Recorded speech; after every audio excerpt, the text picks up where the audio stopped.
All right, so we start this episode here today early in the morning. I'm just about to take the NSX-R to Spoon, where the owner has asked them to do a once-over because the car was recently purchased and it needs a bit of TLC, some basic checks, an oil change, transmission fluid change, and just to have an overall look around the car and see what the condition is and if something a little bit more drastic needs to be done. So we'll jump in the car now. Off we go. The roads around my house are extremely narrow, so every time I drive something special, pretty freaked out.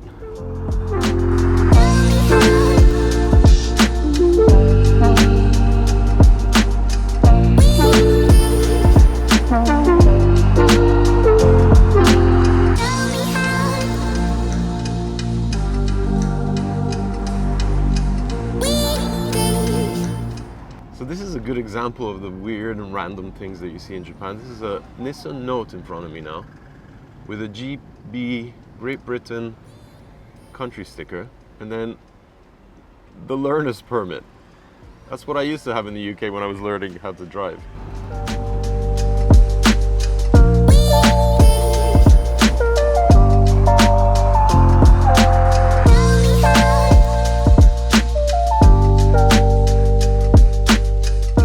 So I just drove the car inside. I'm a little bit early. Jomoto-san isn't here yet. He's going to be here in about 10 minutes. They're giving me their N1 demo car. As you recall from the shop visit we did when we saw the FL5, it actually runs an upgraded turbo and various engine modifications and suspension brakes, the whole lot. So we're going to drive this around Tokyo. I can't wait because I've actually never driven the N1 before, let alone a Spoon modified one.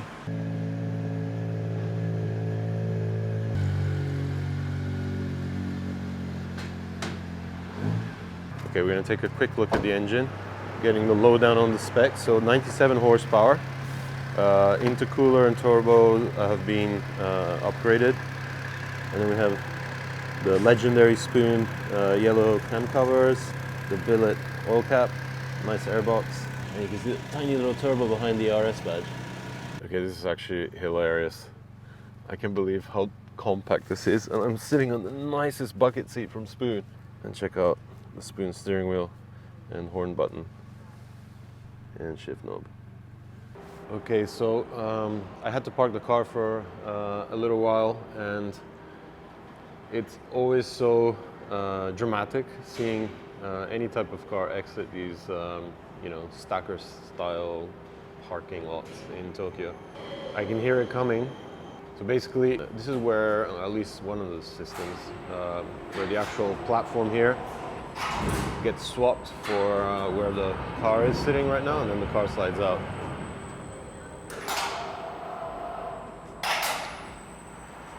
So there she is, the Spoon N1 RS. Time to drive it around Tokyo for the afternoon. Because everything happens so slowly, you actually really enjoy shifting through the gears. I mean, it kind of reminds me like the first car I ever had, my little Citroen AX in the UK. That, basically, you would just throw it around corners and you felt like you were doing a million miles an hour, but in reality, it wasn't that fast at all.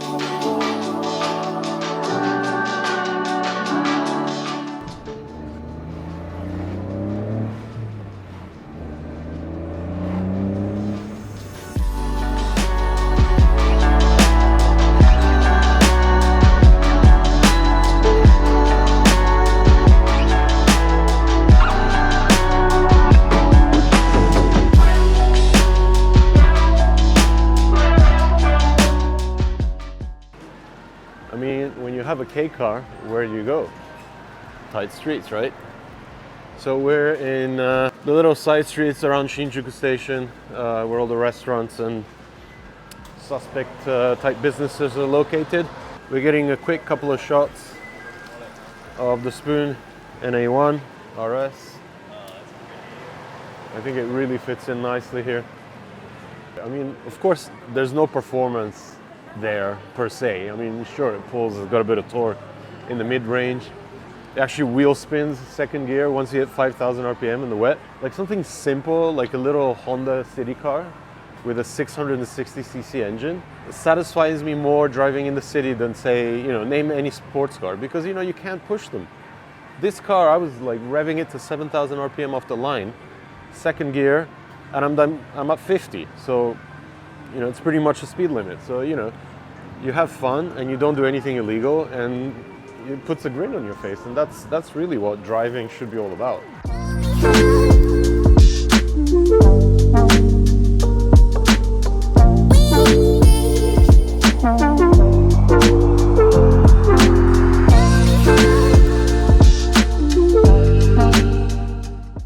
Just another little side street here in Shinjuku, and I have to say there are so many tourists. It's insane.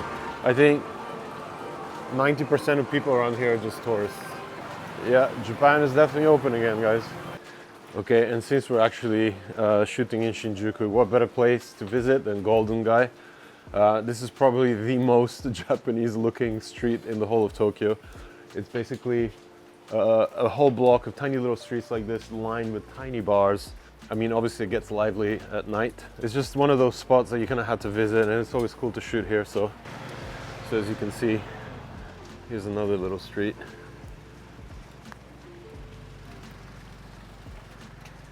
But what you really don't kind of get through video are the smells.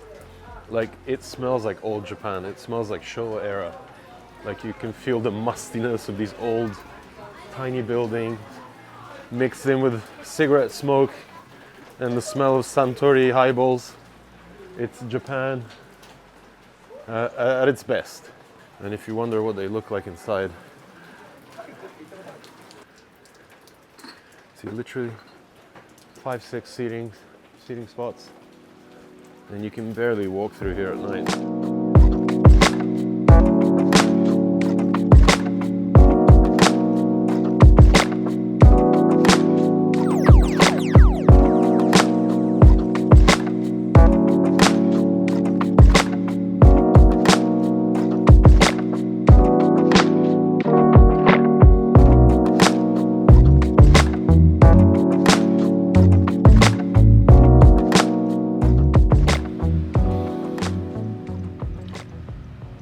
Okay, so time to bring little N1 back to spoon, and hopefully the NSX is ready to go.